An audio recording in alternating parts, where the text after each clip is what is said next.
Hey guys, this is Russ M, and this is going to be the second tutorial for how to make house music like DEADMAU5. In the first tutorial, we'll look at how to make the drum line for your house track, and hopefully it should have sounded something like this. Okay, a pretty straightforward drum line. So in this video I want to show you how I made the melody and what kind of tricks, what kind of instruments I use to go about essentially making the rest of the song. So this is the MIDI data for the melody, and this is what it sounds like.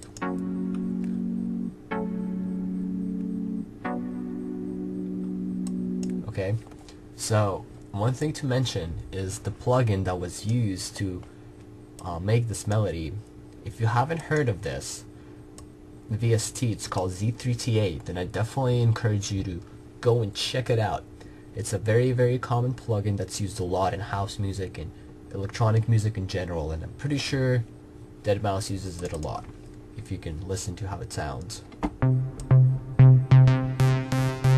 Okay, and that's got that little that his signature style sound in there. Okay, and what this does right here, I'll talk about it in just a second. Okay, so what I essentially did is I took this plugin and the preset into it called the Chords of Life, and I copied it over 3 times, as you can see over here, and every single time I would kind of tweak these parameters a little bit, and I just made 3 different instruments out of it. Okay, I have my stabs, my pad,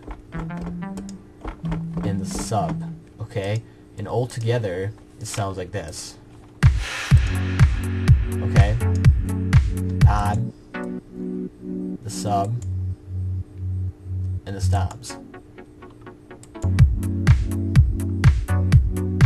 Okay, if you notice how the bars were moving, you can probably guess that all 3 of these instruments are being sidechained. Okay, if you don't know what sidechaining is, I definitely encourage you to go check it out.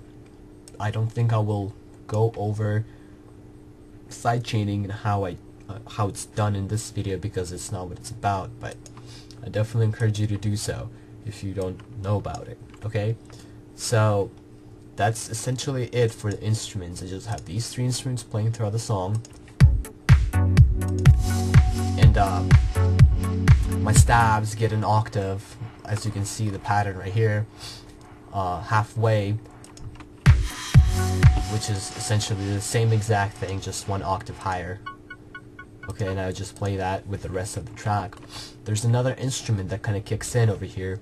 It's called, well, in the pattern it's called verbed keys, and that's really all it is. It's an organ preset, which sounds very kind of muddy, and that's the effect I was going for. I put it in there in the end of the song to make it more interesting. Okay, and as far as the instruments go, that's all there is to them. There's just the 3 that I described, made with the Z3TA plugin and the organ. Okay, so that's really it. The one last thing I want to talk to you guys about is using different parameters in these plugins, like I briefly showed you guys here, the cutoff and the delay, to make your song a little more interesting. So the cutoff, a lot of the times in house music, and DEADMAU5 out of all people does that the most, he would automate this this parameter, and as I showed you guys, what it does, it just takes some frequencies out of the sound, and over time, if you use it correctly, it can really produce a really cool effect. I can just play it for you here.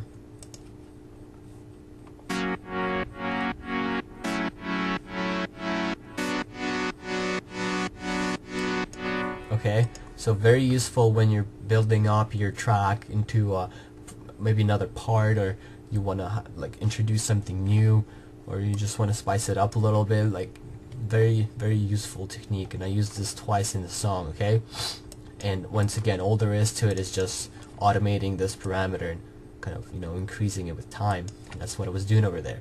The second thing I did was play around with the delay a little bit. Okay, so for this instrument right here, the stabs, they're not turned on. I put a delay on them, and I automated this knob right here, which essentially controls how much delay this instrument gets with this automation right here. So I don't know if you can hear that, but as these peaks rise, the delay kicks in, right, and kind of makes that interesting effect. Okay, so once again, the delay and the cutoff are probably the two most used, I would say, effects with like DEADMAU5, but they are by far not the only ones. You can get very creative and automate pretty much every knob, okay, that you can get your hands on. And other than that, that's pretty much all I wanted to go over in this tutorial. I know it's very short, but I kind of wanted to make it short and straight to the point. Again, this is not the actual I Remember song. This is just a very brief outline, kind of an idea of what the actual like track might have been like. I just wanted to, you know, basically show you guys the very foundation behind this song and explain to you how it was made. So to finish this video, let me just play this whole song to show you guys how this whole track comes together.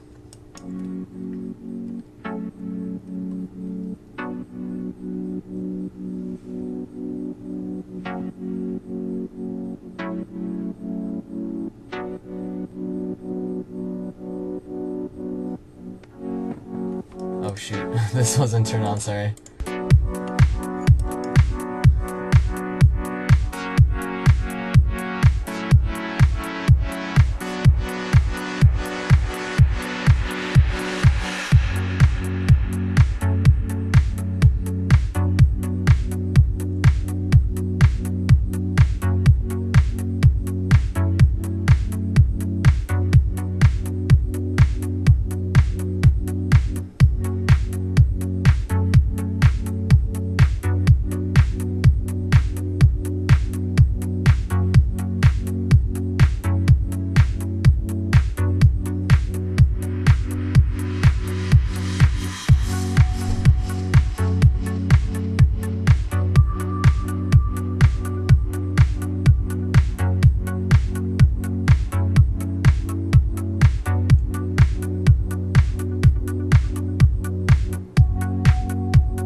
Okay, I had that little effect in the end.